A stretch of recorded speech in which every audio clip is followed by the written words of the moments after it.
Hello friends, आज की video को स्टार्ट करते हैं और लेते हैं एक नई प्रॉपर्टी। बेहतरीन प्रॉपर्टी है। tan के रूप में ये प्रॉपर्टी आती है। देखिए, tan a प्लस बी का फॉर्मूला लेते हैं हम लोग। क्या होता है formula? tan a plus tan b upon 1 minus tan a into tan b। ये प्रॉपर्टी हम तब ले रहे हैं जब कोण a प्लस बी 180 डिग्री आए, तब मतलब a plus B is equal to 180 degree है कोणों का योग। तो अगर कोणों का योग 180 डिग्री है तो यहाँ पे हम लोग tan a प्लस बी का फॉर्मूला रखते हैं। tan a प्लस बी की जगह हम 180 डिग्री रख सकते हैं। tan 180 degree is equal to tan a plus tan b upon 1 minus tan a into tan b। tan 180 degree को हम लिख सकते हैं tan 180 डिग्री प्लस 0 डिग्री, और थर्ड क्वाड्रेंट में आएगा, और tan 0 0 होता है तो यहाँ पे 0 हो जाएगा। तो 0 is equal to tan a plus tan b upon 1 minus tan a into tan b। तो यहाँ से हमें वैल्यू आती है tan a plus tan b is equal to 0। तो आप हमेशा याद रखेंगे कि कभी भी जब दो कोणों का योग 180 डिग्री हो तो उनके tan का योग 0 होता है। जब a प्लस बी 180 डिग्री हो तो आप tan a plus tan b को डायरेक्ट 0 लिख सकते हो। इस पर एक क्वेश्चन देखते हैं। क्वेश्चन है tan 4 पाई अपन 8 प्लस tan 4 पाई अपन 8 प्लस tan 6 पाई अपन 11 प्लस tan 5 पाई अपन 11। इसका वैल्यू पूछ रहा है, तो इसका वैल्यू क्या होगा? हमें मालूम है tan जब भी योग के रूप में आता है, अगर a प्लस बी कोणों का योग अगर 180 डिग्री आ जाए तो हम डायरेक्ट वहाँ पे 0 लिख सकते हैं। तो यहाँ पे देखिए, हर जो है वो 8 है और अंश 4 पाई। तो हर जब सेम है तो डायरेक्ट हम लोग ऐड कर सकते हैं। 4 पाई 8 पाई अपन 8 से 8 कैंसिल हो जाएगा। यहाँ पे हमें 180 डिग्री मिल रहा है। तो हम यहाँ पे आप वैल्यू पुट करके भी कर सकते हैं, लेकिन उस तरह से क्वेश्चन जो होगा लेट हो जाएगा करने में। तो यहाँ पे हमें मिल रहा है क्या? यहाँ पे दोनों का योग 180 डिग्री मिल रहा है। तो ये tan a plus tan b को हम डायरेक्ट अगर a लेते हैं, इसको b लेते हैं, तो इनके योग 180 डिग्री है, तो डायरेक्ट हम यहाँ पे 0 लिख सकते हैं। यहाँ पे देखिए 6 पाई प्लस 5 पाई, और हर इसका भी 11 और 11 है, तो इसे हम डायरेक्ट ऐड कर सकते हैं। तो 11 पाई अपन 11, तो यहाँ भी हमें पाई मिल रहा है, 180 डिग्री मिल रहा है। तो 180 डिग्री जब मिल रहा है तो इसको भी हम 0 लिख सकते हैं। तो हमारा वैल्यू आता है 0 प्लस 0 इज इक्वल टू 0। तो 0 हमारा आंसर हो जाएगा। हेलो फ्रेंड्स, अब हम लोग देखते हैं इसमें रेडियन और डिग्री में क्या संबंध होता है। Radian and degree.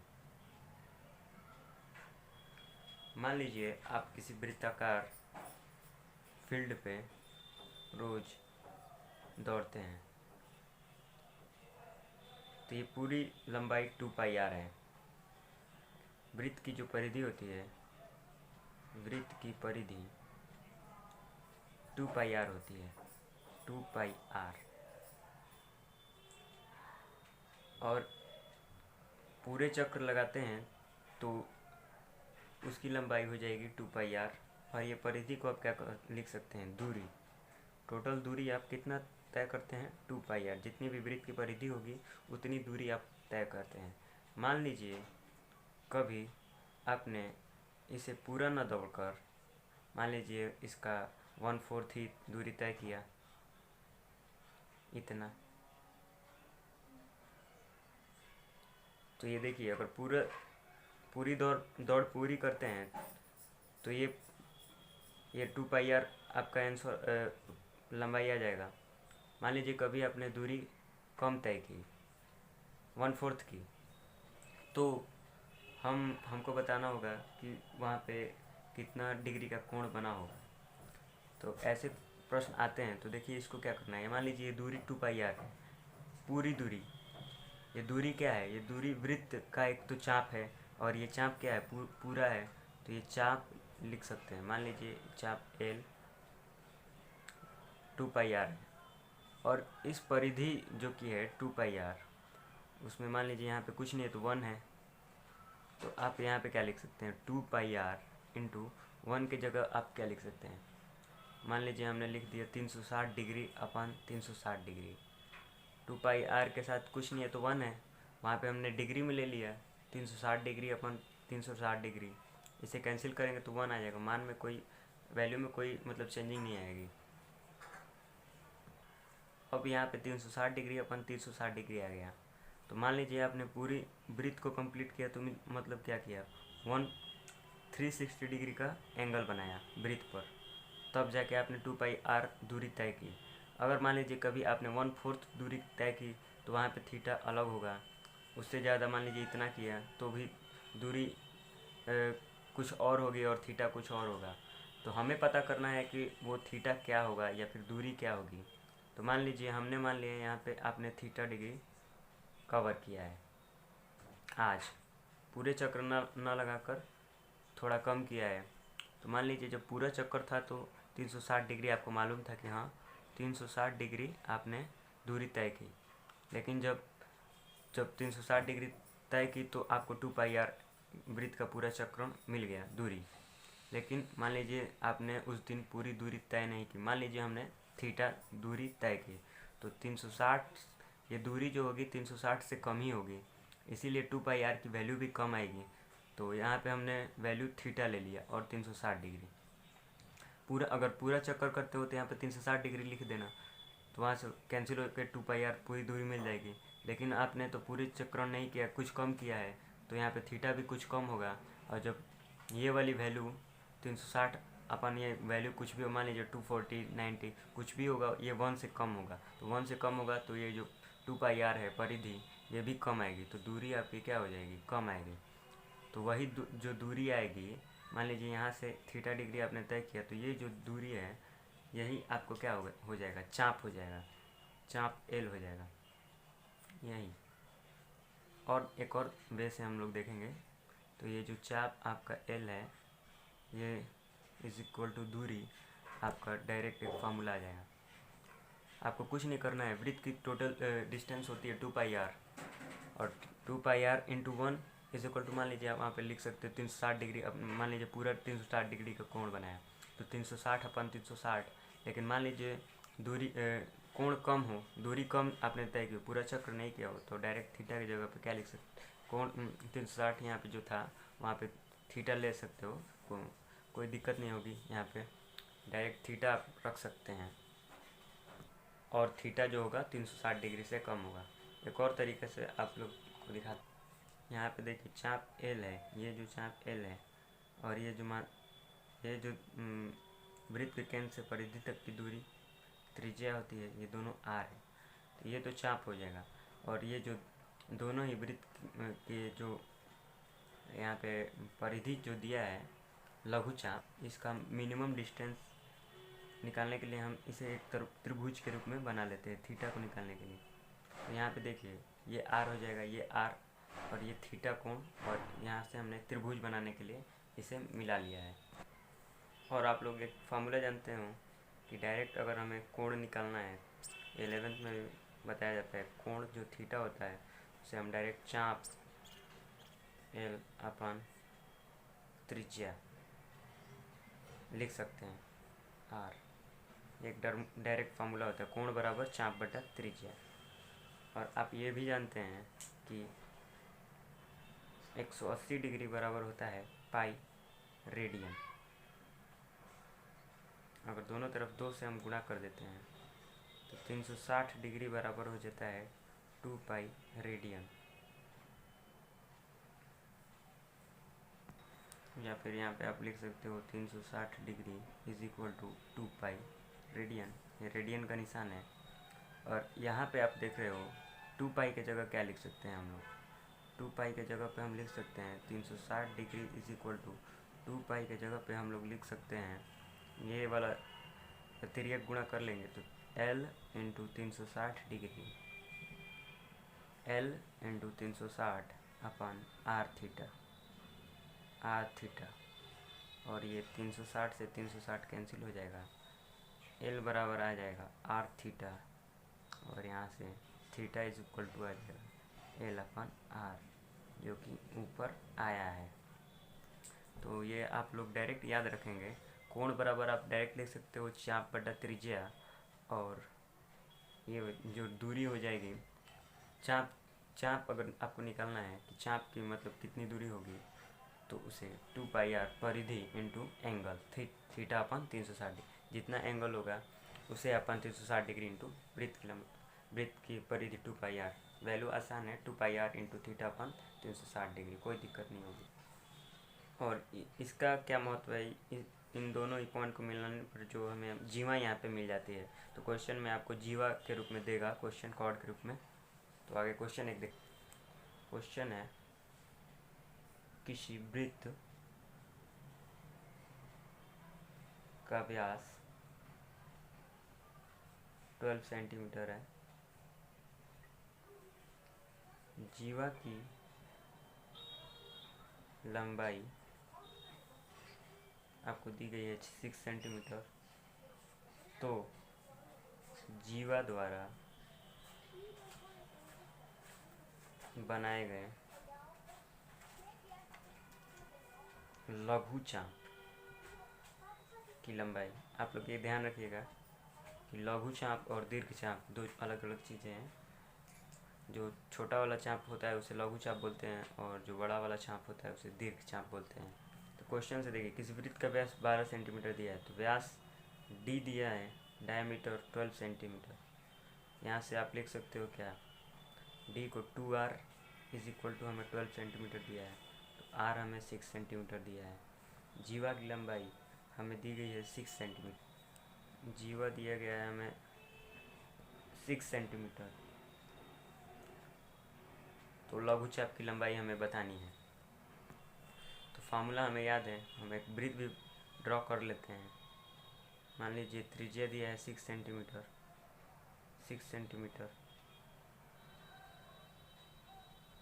और यहाँ से जीवा की लंबाई जो दी है वो भी 6 सेंटीमीटर। तो देखिए यहाँ से क्लियर समझ में आ रहा है कि तीनों ही भुजाएं कॉर्ड रेडियस जो है 6 सेंटीमीटर है, तो जब तीनों ही लंबाई सेम है तो ये समबाहु त्रिभुज है जिसके तीनों एंगल समान होंगे। तो एक एंगल क्या होगा, 60 डिग्री का होगा, तभी तो तीनों समान होंगे।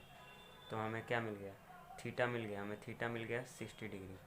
समबाहु त्रिभुज के कोणों का योग होता है 180 डिग्री। देखिए लिख भी देते हैं, समबाहु त्रिभुज के कोणों का योग 180 डिग्री होता है।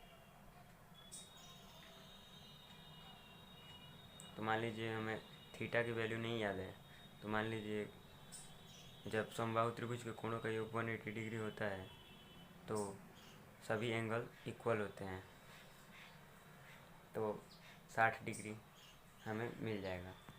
और हम जानते हैं कि समबाहु त्रिभुज के जो कोण होते हैं वो आपस में इक्वल होते हैं।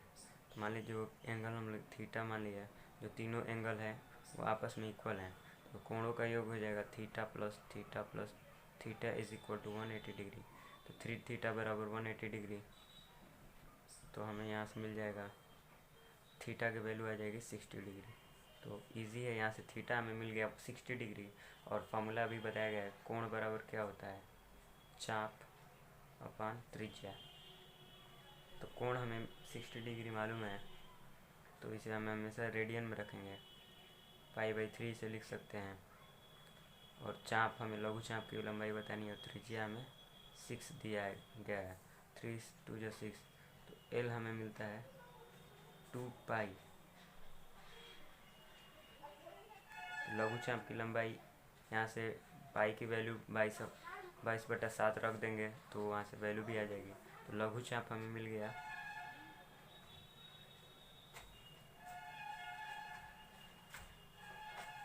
2 पाई। अगर वो क्वेश्चन में आपको दीर्घ चाप या मेजर एक्सिस भी पूछ दे, दीर्घ चाप पूछ दे, मेजर एक्सिस, तो टोटल लंबाई कितनी होती है वृत्त की? 2 पाई, परिधि की लंबाई 2 पाई है, उसमें से हम 2 पाई को माइनस कर देंगे लघु चाप को, तो हमें दीर्घ चाप मिल जाएगा। 2 पाई हमें कॉमन मिलता है यहाँ पे, और r-1 हो जाएगा यहाँ पे, और वैल्यू पुट कर देते हैं। 2 × 12 22/7, r की वैल्यू 6 है -1, तो हमें यहाँ से मिल जाता है 6 - 1 इस 10 × 22/7, 220/7। यहाँ पे 6 - 1 5 हो जाएगा, 5 × 2 10 × 22/7, ये हमारी वैल्यू आती है यहाँ पे। एक और क्वेश्चन देखते हैं।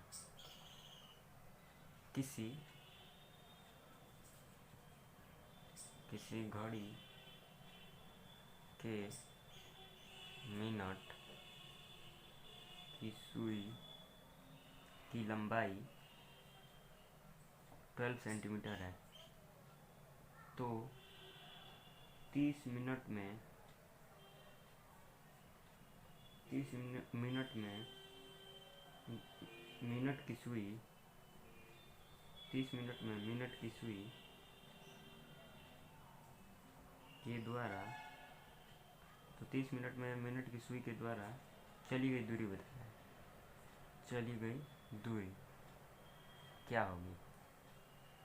क्वेश्चन इजी है। देखिए, मिनट की सुई की लंबाई, तो आप घड़ी में देखते हैं, एक मिनट की सुई होती है, एक हावर की सुई होती है, घंटे की।